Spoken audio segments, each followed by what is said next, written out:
Hello everyone, নমস্কার সবাইকে hope সবাই খুব ভালো আছেন. Today we have a very special guest on our show, Dr. Bhasha Mukherjee, Miss England 2019. We are very very happy to have her here with us today. আপনারা please question করবেন বা comments এ লিখবেন বা drop me a message, and we are going to start soon. Adding on Bhasha. Hello Bhasha. Thank you for joining us today. How are you? Today it's lovely weather in Edinburgh. ওখানে কেমন আজকে এখন আপনি যেখানে আছেন, how is it over there? Oh, it's really warm today. It's really a hot day, so I'm boiling. Same here. I've decided to keep the window open, so if there is some noise, just let me know. Okay, so first of all, thank you so much for making time to join us today.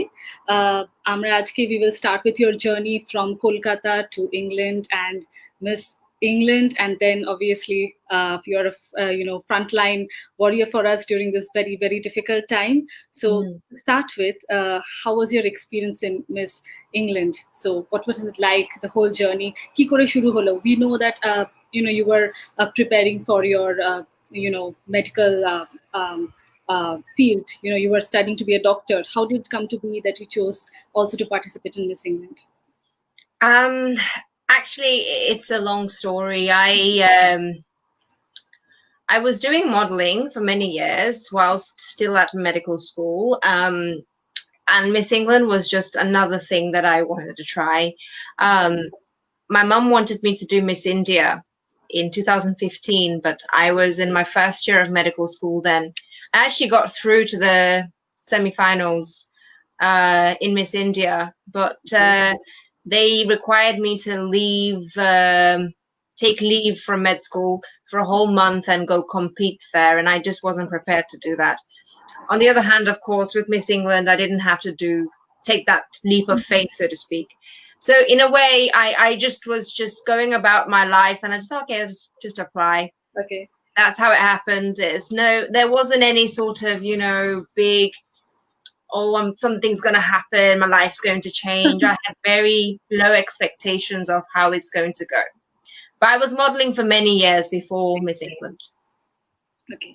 So, as you're a person of a South Asian origin, Bengali to be precise, what was it like to compete for Miss England? Because you're in England and you're competing for Miss England. How was it different, or how was the experience in that sense? Of course, it's quite daunting. I was one of the first contestants to actually get through to the finals. So at that time, I didn't have any idea, because when I qualified in December 2018 for the finals of Miss England. That was going to happen in August. Mm-hmm. So I had a long time to sort of take everything in. And the thing is that when you qualify first, you sort of see everything unfold.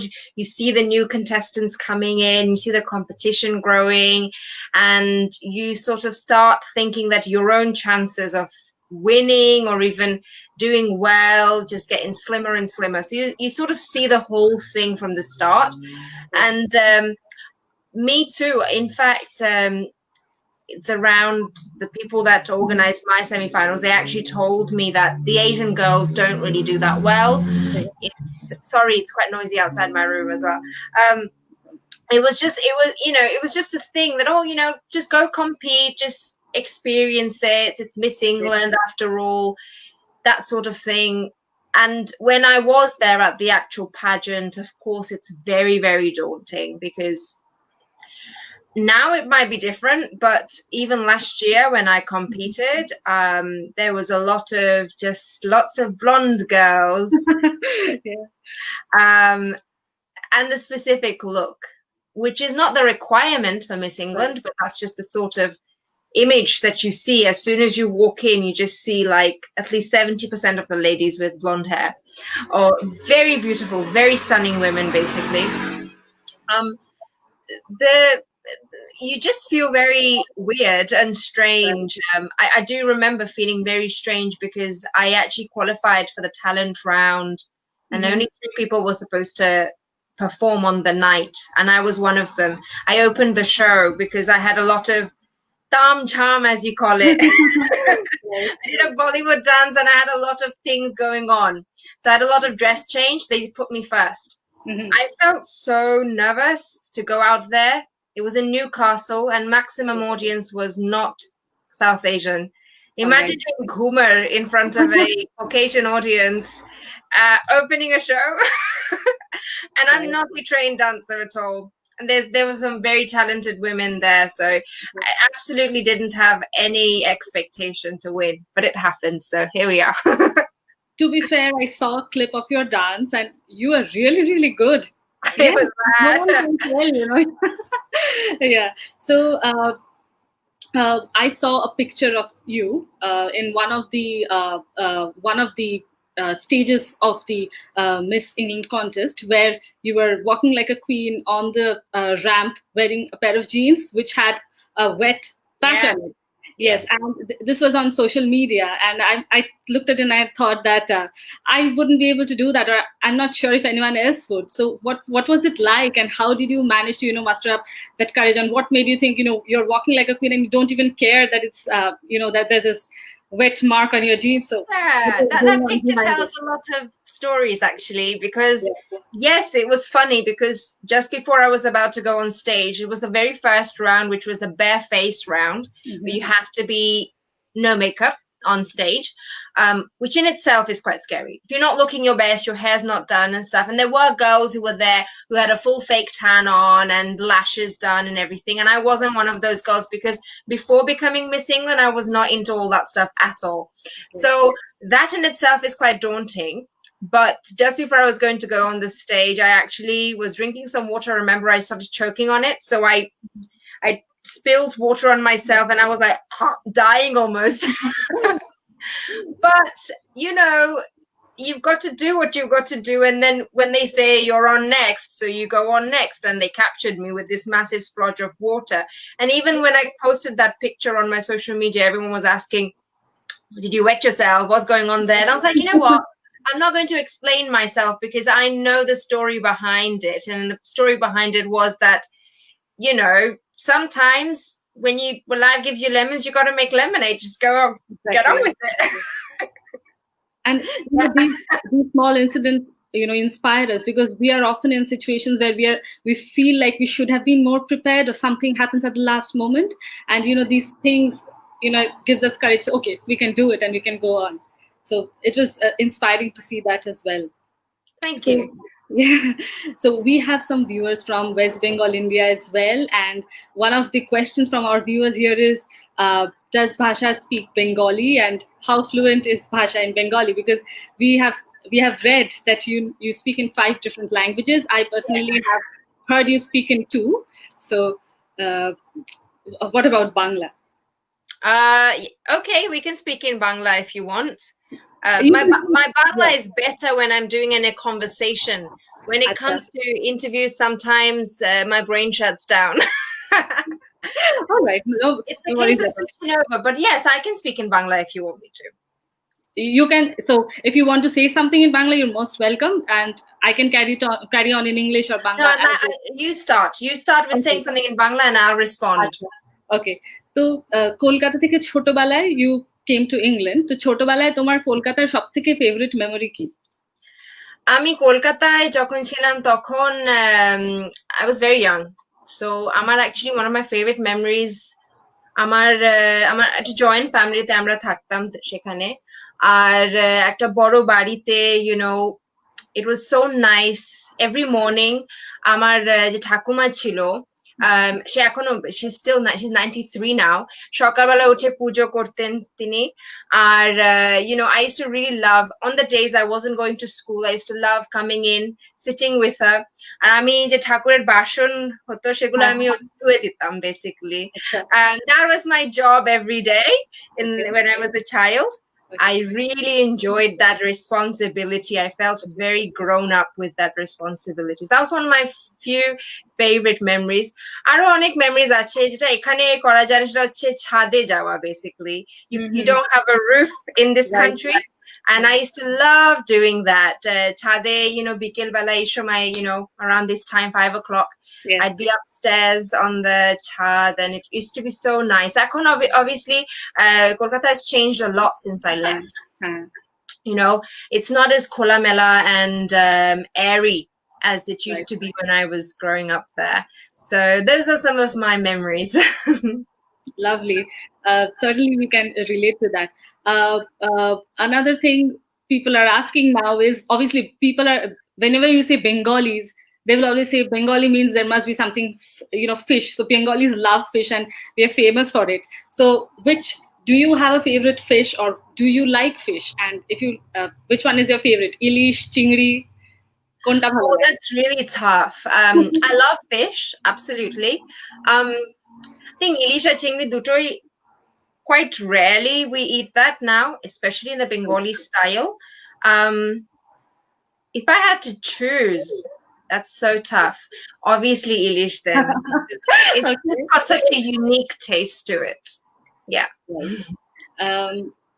So when you moved from Kolkata to England, আর ছোটবেলায় মানে স্কুলে ওখান থেকে মানে স্কুলে এসে এখানে স্কুলে আসা, people are different around you, সমস্ত পুরো এনভায়রনমেন্টটাই আলাদা। তোমার যখন অ্যাডজাস্ট করছিলে, আমরা এরকম পড়ে থাকি যে কালচার শক বলে একটা জিনিস হয়, many children face it and sometimes it takes them a couple of years to adjust. তোমার ক্ষেত্রে কিরকম ছিল এক্সপেরিয়েন্সটা? When you're that young, you don't really think about an alternative. I didn't really think when I came here, oh, if only I was here, or if only I was there. Okay. As a child, I think children are very malleable. So as soon as I came here, I found the positives, which at the time for me used to be the abundant, what's the word I'm looking for? The abundant exposure to, for example, library books. Lovely. Colorful library books. We don't really have that in India as such, in Kolkata especially. You have the books that your parents buy for you, and that's it. And I remember as a child, the library became one of my safe havens. I fell in love with some of the public libraries in this country. And even at school, I used to be a teacher's pet. It was so much easier to get on with teachers than sometimes the kids, growing up and stuff. And I moved around a lot. When I first moved to this country, we moved around. I went to 5 different schools. Okay. In the UK alone. So for me, I was always the new kid. So for me, it was always easier to have that constant of books and being able to, be good at studies. Then my teachers would always like me. Okay. The rest was fine. I didn't care about the rest really. Lovely. Yeah. So what are some of your favorite books that you like, or anything that you're reading right now? I am. Actually, I have it handy with me. Okay. I'm reading it because Akon, I really struggle to concentrate, because my mind is so busy and I'm doing 101 things, especially with social media. It's very difficult to focus and read. But I'm actually reading, funnily, I don't know if Angie's watching this. She's the Miss England director. I'm reading her life story. Okay. It's called The Frog Princess. You can actually get it from eBay, and I got it from eBay. I think it's really nice to know that I know this person, because she's a very big part of my life. The Miss England director, she manages me. She's a very big part of my life. She's become like family this year. And this book sort of talks about life in the 70s and 80s in the UK. I think she has a lot in common with how I grew up, even though I was in a completely different era. So I'm really enjoying this book in particular right now. But of course, growing up, I had lots of other books. Roald Dahl was one of my favorite authors. Khaled Hosseini, when I grew up a bit more. Jacqueline Wilson, all those kind of Enid Blyton. Right. Typical authors. Yeah. But I've read loads of different books over time, so it varies. Books can be really, really great friends, and always nice to have a book by. So another thing that we usually think about when we are growing up is, what do we want to do, or rather we don't think about it, adults ask us. So when you were growing up, did you think, did you ever think you wanted to be, and you wanted to be a model or Miss England, or win a beauty pageant, or do you always wanted to be a doctor? It's so difficult to say that because I do remember one time, I think I was maybe about 14 years old. I think there was showing Femina Miss India on screen, and I remember going away and looking at the mirror that time, and I was thinking, okay, well, I like this part of my face. I like this part of my face. If only I could fix this. I was thinking like that, but I didn't ever think I would do it. And when I was a child, when I was like really, really little, I used to watch when I don't know if you remember, in India they used to have FTV. Yes, I know. Yes, I remember. Yeah. So I was like a little kid, about 5 years old. Yeah. I used to line up all the chairs, the dining chairs, in a row and make a ramp for myself, and I just walked down it. Okay. That was when I was a child. But apart from that, I don't have any recollection of a time when I wanted to be a model or anything like that. It just happened. I don't think there was any conscious thought behind it. But yes, I did enjoy the stage and performing arts, and I think that's a Bengali thing. I loved acting on stage, dancing, blah blah blah blah blah. So that's it really. Okay. So we've obviously seen you dancing, but do you also enjoy singing? Do you like Rabindra Sangeet, or do you? Yeah. I have to say that I actually like Lokgiti a lot more than Rabindra Sangeet. Don't hate me. I've always really liked folk music, whether it's Bengali folk music, or actually world folk music. I really like world folk music more than anything. Obviously, Rabindra Sangeet is something you always grow up with, but I have to say I have my own taste within that as well. I did learn singing as a child, as most Bengali girls do, but I don't really enjoy singing because I don't think I sound very good.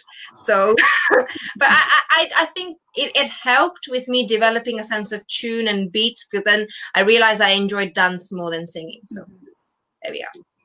Right.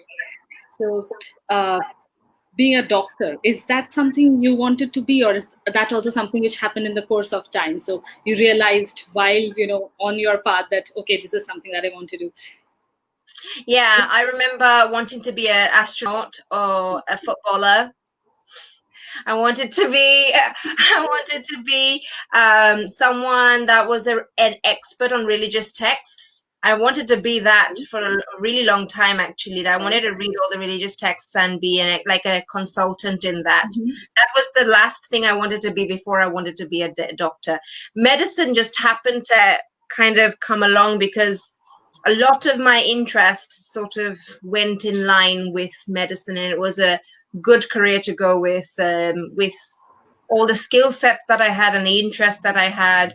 And actually, over time, I've realized there's so much variety in this field, in the field of medicine. You can take it in whichever direction you want to. So that's what I like about it. Okay. So now that you've won Miss England, and because of COVID-19, you gave up your charity work and you decided to come and join the frontline. So was it a different experience of working in frontline? So did the patients perceive you in a different way? So we have Miss England coming to look at us, something like that, or? So you have to understand that during the pandemic, only the really unwell patients, and I was working in general medicine. So in that, we mainly saw very elderly, very frail and elderly people that were coming into the hospital. So most of my patients were too unwell to recognize that. But I have to say that the hospital that I worked in, all the staff knew me as Miss England. I really, really enjoyed it. I'm now working in a new place, so it's slightly different. But I just had this, it was just so nice, just everyone just knowing. And it was just like the warmth that everyone had. But honestly, I don't think I wanted to or got any special treatment because of being Miss England there. I think I've always been a team player, and I've really enjoyed having that team mentality and feeling that, you know, we're all in this together. That was one of the highlights of working during the pandemic, which actually I miss now, because it's a lot different now. We've already segregated things a lot, and during the pandemic, there was this collective mindset of solidarity. It was just different. It was We're all just working together. some morale. It was something different altogether. Okay. Slightly different question now. So, in India, we've seen most of the winners of Miss India going on to work in Bollywood. So, I've got a couple of questions from my friends who wanted to know if you had, any such thought. Have you given it a thought? Do you ever want to work in Bollywood or in movies as such? I never say never, but it's not something I'm thinking of currently. Again, life is just so goes in any direction. You know, it can change at any time. So I keep my mind open in on that regard. But I do want to work in media, but I want to combine, and always wanted to combine the roots of medicine and media. Essentially, I think it's really important for girls and women out there to recognize that that acting is not the only superhero field, and you don't just a heroine. If you are in the field of acting or modeling, you can be a heroine and equally celebrated if you want to, in other fields as well. And that's something that I've really always strived to push in my career path. Definitely, and that is something I wish I had someone like that to look up to when I was growing up. Because back then we didn't have social media, of course, as we have it now today, and we didn't have someone who was doing both of these things together. We always had either or, and so it wasn't something we could imagine back then. But right now, I'm sure a lot of young people who are watching us right now, or maybe later, they will feel like, okay, Bhasha has done it, আমরাও এটা করতে পারবো, আমরাও এটা try করতে পারি. So Mm. that's something really inspiring. Um, the thing is, তুমি যখন medicine পড়ছিলে, তখন Mm. which field did you want to specialize in and why? When I was studying, I wanted to do psychiatry. That was what I wanted to do. But I still love that field, by the way. I just want to clarify that that never went away, that I stopped loving it. I think, though, me personally, I'm more suited to general practice. And I know everyone's going to be like, oh, GP, that's so plain. But actually, you can make a lot of difference with that field if you do utilize your role correctly. So I have a lot of hopes and dreams around what I'd like to get out of that career pathway as a general practitioner. So we have, the last couple of months has been especially challenging in terms of mental health as well, not just Mm. COVID-19. So have what are your thoughts on depression and anxiety, and any tips that you have for our viewers here to do small things in everyday life so that life can be better and more enjoyable? Mm, mm. Yes, so I'm someone that actually went through mental health problems myself. So although I wouldn't want to project what works for me on other people, because that's something we all need to recognize, that a lot of us are just giving advice willy-nilly without realizing that everybody is a tailor-made person. Everybody has their own mind that works. What works for you might not work for someone else. What works for me might not work for someone else. So in that way, you can feel free to try something that your friend suggests for you. But in general, I think one of the things that's worked for me during COVID that could work for you is keeping a diary of positives, like weekly diary. This week, these are my 5 highlights. You know, like forcing yourself, or if you can, do a daily highlight. And it can be something as simple as I woke up and I remembered to drink water. Sorry about that. I woke up and I remembered to drink water. So something simple like that. And if you can get yourself to do something simple like that and be positive like that, I think that can really, really help to reset that mind. But again, try think that works for you, and feel free to try different things. And there's lots of advice out there. You can literally Google search something in terms of positivity and all that stuff to find out something that you could try. Okay.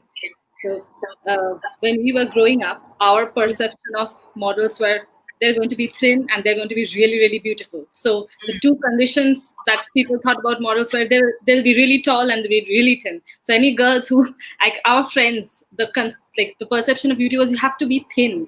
So what are your thoughts on that? The world has changed a lot today. We have models like Adriana Lima, who she trains like an athlete, to say. So, and so does many others. So how was your perception and how did you do it? How did you prepare yourself for Miss England, or did you have to prepare yourself? So I've got to say that it's important to have so there's two things that I think about this thing, because yes, mainstream really high-end modeling still does consist of a specific body type. And we must understand that that's just a job requirement for the fact that majority of clothes that are made in the high-end fashion shows, they're made in a sample size, and you have to be specific size to fit it, and it's about the aesthetics of the show and stuff. Although I don't promote body dysmorphia to the extent of becoming a skeleton and things like that, you got to understand that's just how it is. It's just the same as, for example, you can't enter the army without a specific eyesight. It's as simple as that. But at the same time, there is such a wide industry now that there is such a huge number of ways that you can fulfill those ideals, if you say, whether it's about being seen on camera, being in front of a camera in any way. You can literally use your camera phone now to pick up, make a YouTube channel and start a YouTube channel. You can do so many things. There are apps now. We have now got technology at our disposal to now make our dreams come true. So again, modeling is just like that. It's a case of whatever the masses promote will then become a trend. Do you see what I'm saying? So it's the same with body types, the same with hair types. If we the masses make it a requirement that, oh yes, actually we want to see more of these kind of models, or blah blah blah blah, that's what's going to happen. And I feel that's what happened with me becoming Miss England. That now a lot of brands are recognizing how big South Asians are as a market, and now they want South Asian faces to be seen more on mainstream media as well. So it's a case of what we make happen. The power actually lies in our hands, at us, the audience. So that's what I truly believe. But at the same time, I think having a good body, whether it is through diet and exercise, even if your driving factor is vanity, I don't think that's wrong. And I'm not a big fan of this so-called body positivity movement that promotes. It's actually going the opposite direction now. I feel that people are being asked and encouraged to put on weight and stay heavy, so to speak. We have to think of the health consequences of that. Either end is not very good. So you've got to really think about who's influencing your thoughts. If a model is on the bigger side and they're trying to say, oh yes, you can be a model like this, no, there's a lot more to it than just that. So I don't know what I'm saying right now, but you have to look more than just what the superficial matter is. Give it a little more thought than what is being shown right in front of us, and maybe yes, we can decide which we want to do after giving it a certain amount of thought, not just blindly following something. It's a lot deeper than just, oh, that person's just a model because they're big and have that size or something like that. It's a lot deeper than that. It's about what they're trying to market, what the brand is trying to market and stuff. So that's how it is. Yes. So during Miss World, I also saw another post where it was about you wearing specs and trying to be the sexy secretary look, but you also mentioned that it was daunting because it's a platform where you have the most beautiful women in the world coming from different countries, and you had to wear specs. So a little bit background about that. So uh, what made it possible and how you worked it? Now I've had laser eye surgery, finally. So now I'm not in that position. Um, but as I said, it's just the same as that water spilling on your bottoms and making lemonade out of lemons, and life gives you lemons. I've been wearing contact lenses for years, no problems at all. And the very second day of arriving at Miss World, I developed an eye infection where I was told I can't wear contact lenses. I have to wear my glasses. And I just want you to just imagine that I'm sure people who wear specs will know they probably don't want to wear their glasses to that wedding or that special. Who wants to do that? Like realistically, you've got to be probably hating contact lenses. I can only think that as the reason for wearing specs on your wedding day or that special occasion or something like that.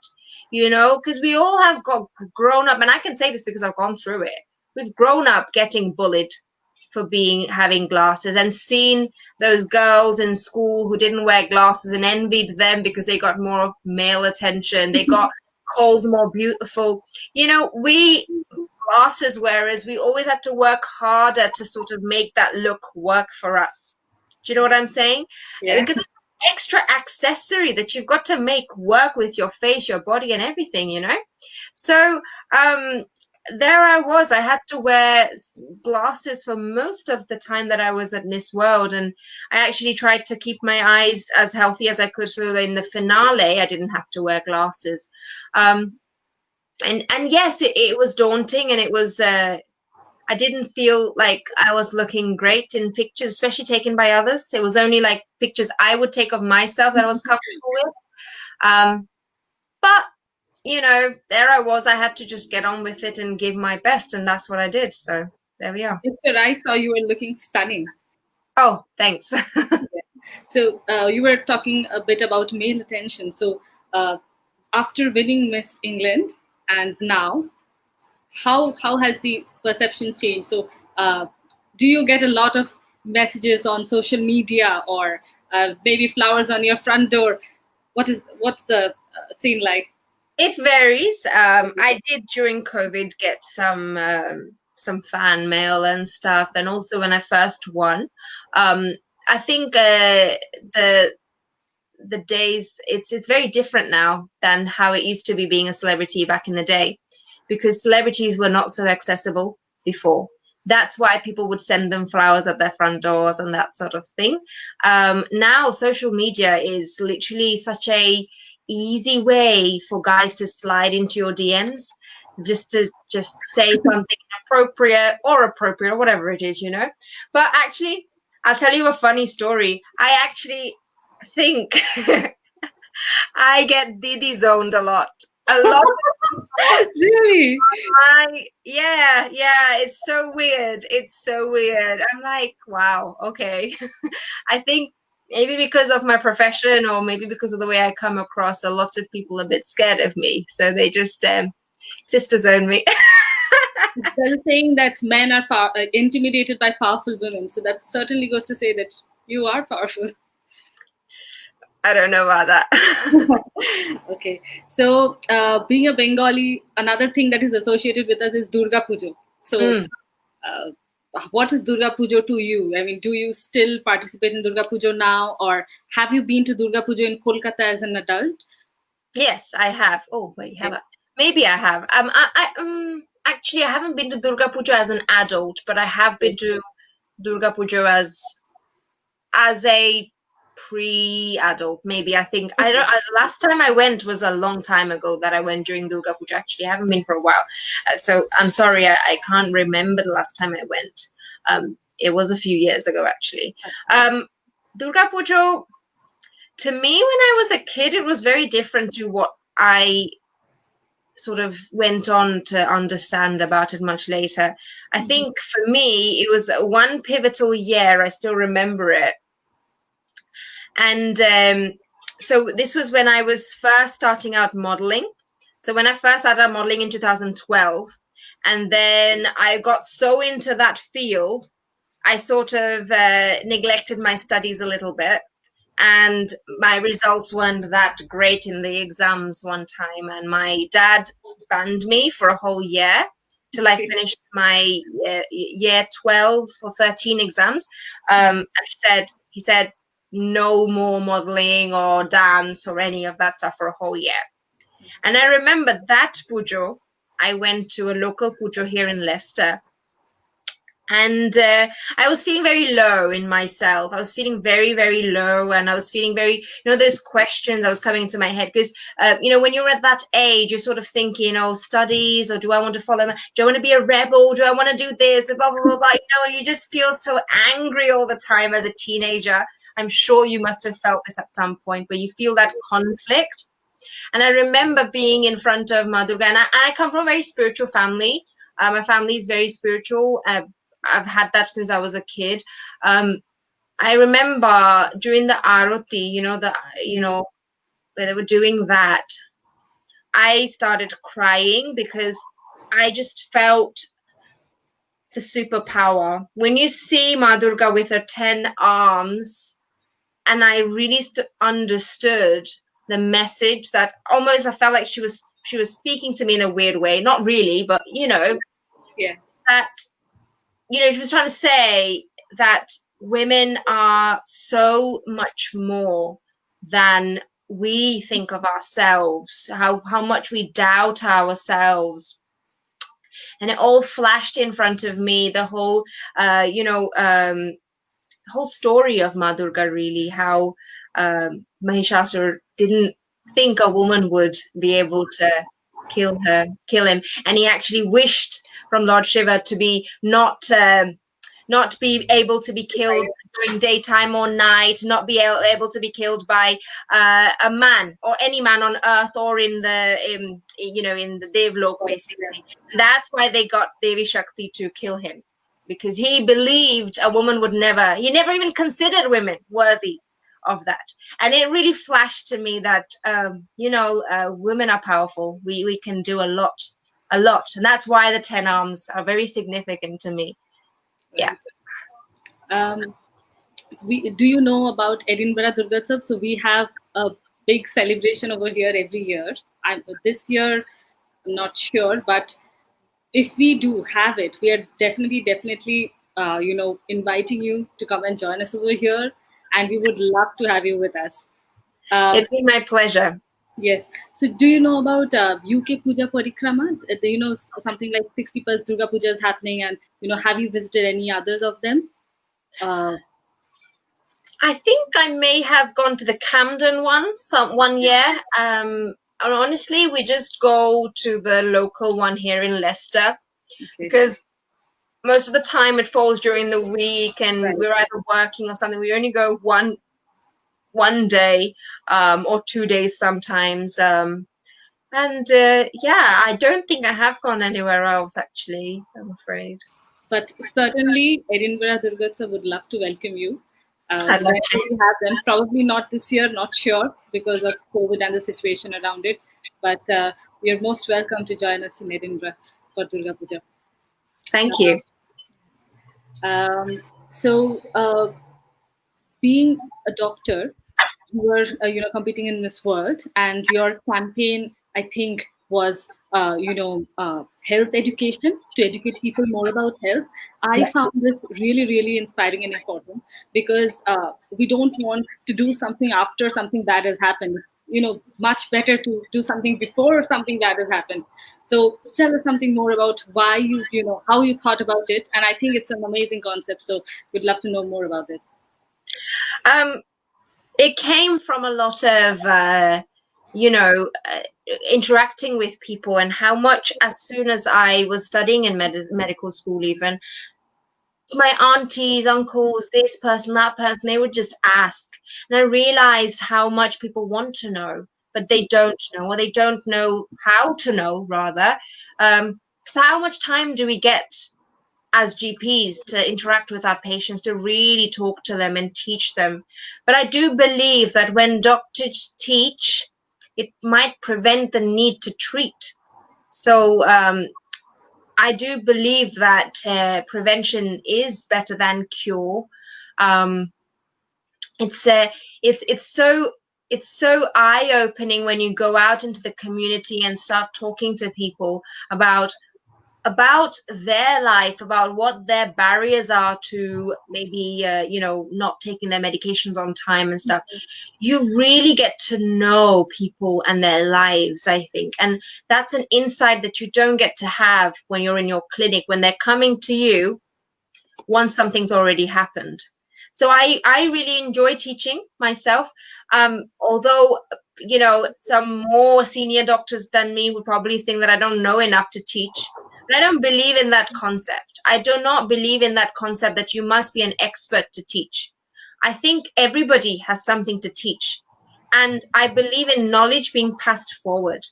I know something that you might not know. You know something I might not know. And it's our duty to pass that knowledge on. And that is what I believe has brought humans so far forward in evolution, because of that passing that information on. So we don't have to learn it from scratch. That's what makes us different from animals. And I want to get out of that mindset that you only have to be this diggaj to teach. You know, I think it's about a conversation. It's about that exchange of knowledge. It's unbelievable how much I've learned from the people I've tried to teach, because they've told me about their lives, which has helped me to come to understand, okay, so this are the problems that people are facing in the wider community. What can we do to alter that? What can we do to find ways around that? So I think that's what it's about for me. That's why I wanted to do health education as my life mission rather than just a Miss England mission, rather. That's lovely. Um, so I've seen that you are working. You have or you do work with around diabetes and specifically around South Asian communities, and you are studying their diets and what improvements we can make or changes that we can make so that it improves our health and it prevents diabetes, so as to say, or become more prone to diabetes. So because as Bengalis, I do love my dal bhat. So what is your yes, I just can't go without bhat. So what is your advice, regarding healthy diets, which can include rice, maybe? Oh, yes. Okay. So I honestly, before I wanted to try to tell others how to live their lives, I wanted to try it myself. So me, my mom, and my brother, we went on this 8-week detox, rice detox. Although I wouldn't say cut it out, because absolutely you should have it. I want to say the importance of two things: portion control, which I think we all know, and B, adding rather than taking away, filling your plate with other things, and then putting your rice in the leftover space. So if I can give you anything, any go away thing, I'd say definitely incorporate yogurt, which is something I have done in my life, and it's changed everything, really, in a good way. It's just how much it fills you up and stuff, um, and obviously greens. We all know that thing about greens. We need to eat more green, blah blah blah blah blah blah blah blah blah. Everyone's always rapping on that. Right. Honestly, it's about adding rather than taking away. So if you add more of these other health foods, these whether it's chicken, whether it's paneer, whether it's yogurt, even all these other health foods that you get a hold of, then you'll feel less hungry, that you need to fill your stomach up with more rice. But yes, portion control is paramount. So it literally is as simple as that. And intermittent fasting, that really works for me. So if you want to try that, it's amazing. It's absolutely one of the best things I've ever done. Okay. Yeah. So one thing which we often do is, like, we like to snack in between the main meals. We'll go out and get a packet of chips or some biscuits or some cakes, and just eat on that and think these are harmless, it's just small bites that I'm taking.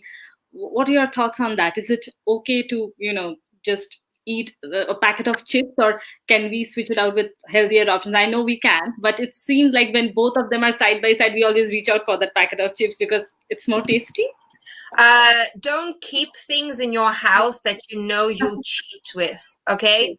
You know, it's just like being married to someone and having a really sexy neighbor. You know, you're just making life harder for yourself. Don't do it.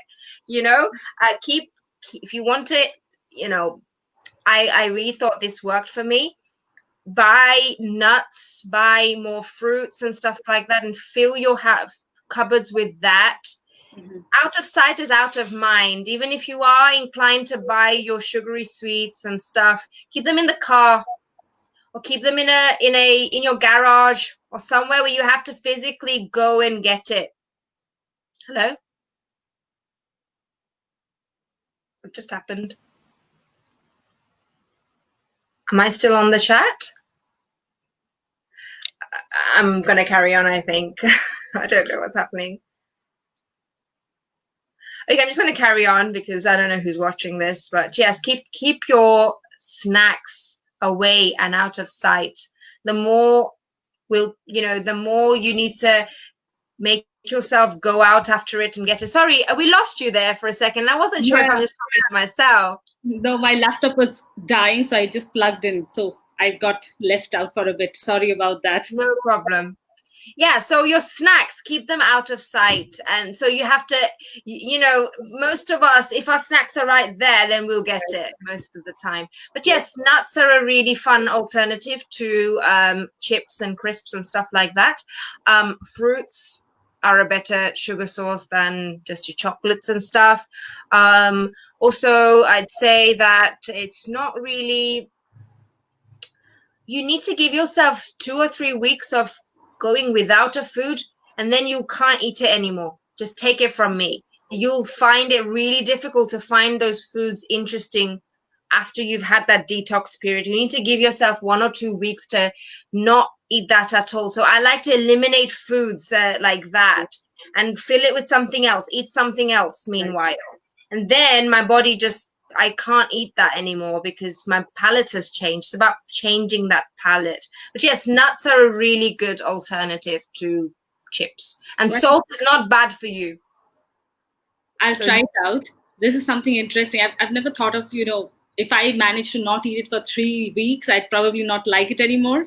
One thing that is really, really hard to do this too is chocolate, because I just love chocolate, and it's really difficult to not eat chocolate, to have it around and not eat it. But certainly I'll try out what you just advised. I would also recommend going shopping without a car and going shopping without a trolley.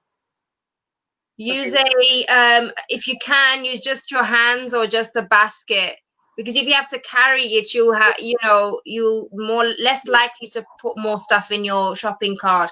And I also recommend trying to avoid shopping in supermarkets as much as you can, and trying out, the open markets with mainly, having like farmers markets or something like that. That's much better, because then you won't even feel inclined to buy those things because they're not there. Yeah. Buy with cash as well. That works. Cash rather than card. That works. Okay. All right. A slightly different question now. So, do you like traveling? And have you been to Scotland? Yes, lots of times. Oh, lovely. So tell us about your experience in Scotland. Have you been to Edinburgh, and how you liked it here? Yeah, I love Scotland. I love Scottish people. I actually did my first work experience there. My dad used to live in Aberdeen. All right. And my first job, unpaid job, was at my dad's pub. I used to do the leafleting and help out as a waitress, so to speak, when I was about 14, 15 years old. I've been to Inverness, Glasgow, obviously Edinburgh as well. So yes, I've been to Scotland lots of times. I've got a very nice relationship with Scotland. I like Scotland. Lovely. We would love to have you back anytime that you're here, and we'd love to catch up again. So regarding Scotland and the general life over here, How do you think this is different from England? And which do you like better? Oh, that's a tough one. I think Scotland, Scottish people, just like Northerners in general, Mm-hmm. they're just more chill. They've just got, I don't know, it's they're just more humble. I like that. I've always liked Northerners for that reason. They're just more humble, and the sense of humor is different. The sense of humor actually gets better the further up north you get, I believe anyway. Yeah. Okay, so now that we've talked about England and Scotland, and what about Kolkata? তুমি কখনো এরকম মনে হয় যে ইস আমি যদি এখন কলকাতায় যেতে পারতাম বা একটু যদি কলকাতায় যেয়ে থাকতে পারতাম, এরকম কি মনে হয়? কলকাতাকে মিস করো? আমি বিলিভ করি যে একটা জায়গার থেকে জায়গার মানুষ is more important to me, I think. So for me, Kolkata represents the people, the extended family that I have there, my grandma in particular. Um, I can honestly, I'm such a homebody. It doesn't matter wherever I go. I'd probably spend it indoors most of the time anyway. So, um, my favorite thing about Kolkata is spending time with family there and Dadagiri. Oh, wow. TV show. Love it. Are you a Saurav Ganguly fan as well? I have become since watching Dadagiri. I wasn't a cricket fan before that as such, Okay. but yeah. Okay. Dadagiri is really, really popular, and I think there isn't a household that don't watch Dadagiri. Yeah. Mostly I households started watching it the first year it came out, okay? So I'm an original Dadagiri fan. lovely. So, talking a little bit more about Kolkata. So, you said you like Ilish Mash, but what about Kolkata street food? What about chicken roll and puchka? Of course, of course, of course, of course. I mean, I am on a sort of ketogenic diet now, so I don't know if I can eat that stuff anymore. But I have to say, one of my favorite things that I can still remember the taste of is aloo kabli. Yes. Yeah, I used to get that on my way back from school when I used to go there as a child. I used to save up, like, it was only like 5 taka or something. It was very less, and I would have aloo kabli outside the school. Yeah. Do you like cooking? তুমি কি মানে কোনো বাঙালি রান্না করতে পারো বা করার ইচ্ছে আছে? I mean, you know what it is. I can cook, but I don't like cooking. And I only like to cook if I am cooking for somebody else. But Okay. honestly, I'm not that much of a foodie. It's a really strange one. I enjoy food, but I enjoy any food, you know. I'm not like a connoisseur, so I'm sorry, that's disappointing. Yeah. Okay. So we are getting a number of questions now regarding the COVID situations, and one of it is the situation in India and Bengal, where we are seeing right now that the numbers are increasing. So, according to you, do you think what could possibly be a way to contain COVID in Bengal and in India, where we have such a huge population? I think the rule is the same everywhere. I think it's going to get worse before it gets better, and it will get better. I think perhaps the lockdown came too early. Maybe. I'm not sure if again, it's so tough to say, but honestly, the rule's the same everywhere about social distancing, hand washing, and limiting your going out and meeting people as much as you can.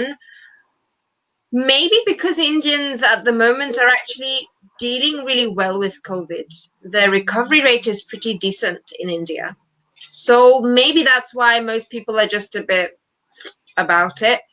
But I just want to remind people that COVID is not just dangerous for you, but it's likely to possibly cause a very different reaction in each different person, especially those with conditions like heart conditions, respiratory conditions, diabetes. And we all know most Indians have diabetes. That's just you got to think more than just about yourself, that actually your grandmother or your dad or your father, that that person is more vulnerable than you.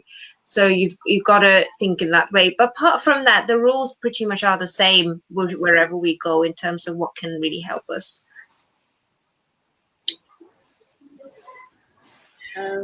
So you've won Miss England and now you're working in the NHS. So what is your outlook for the future? What do you want to do with the platform that you have and the skills that you have as a doctor? So how do you want to work both of them together? As I say, I've kept my life pretty open-ended. My most, thing that I really need to do right now is focus on medicine and getting to where I want to in that field. And at the same time, as I said, I want to continue to work in the media. If I told you everything, then you wouldn't find out. But there's hopes and dreams out there. Yeah. Bollywood, I'm sure most people must be thinking that I'm considering that. Again, I'm open to it, but I'm not going to drop everything and go there. I'm trying to build my foundation towards something that I want for myself, which if it comes true, you'll find out. Yeah. All right. That's lovely. It's been a pleasure watching your journey, from Miss England and to Miss World's competition, and then all I think even in India, the major newspapers, all of them covered your return to the NHS, and it was really such a proud moment for us that Bengali girl and representing Bengal and England and doing so much all around the world and having achieved so much. It was wonderful. Thank you so much for your time today. We have a message from all of us at Edinburgh Baithak, and I'm going to read it out. It says, "You are an inspiration. We know that a thanks is not enough for the entire Edinburgh Baithak community, but we would like to express their heartfelt appreciation for your participation. It's been a pleasure to know you up front, close and personal, about your truly inspiring journey and how you have touched the lives of countless people. We would look forward to your participation in more such discussion sessions in future too.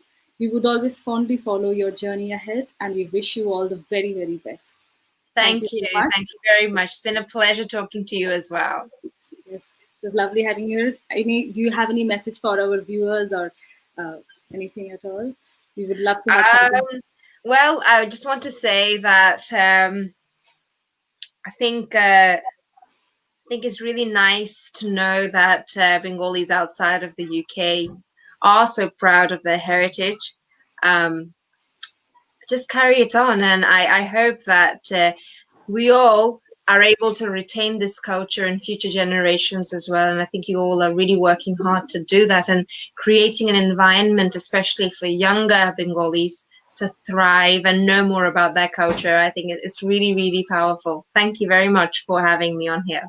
Yes, and we would love to have you again in future for many more such discussions. Thank you so much for your time today. Thank you so much to our viewers for being here with us. Thank Enjoy. you. Thank you. Thank you. Okay. Don't know how to make this.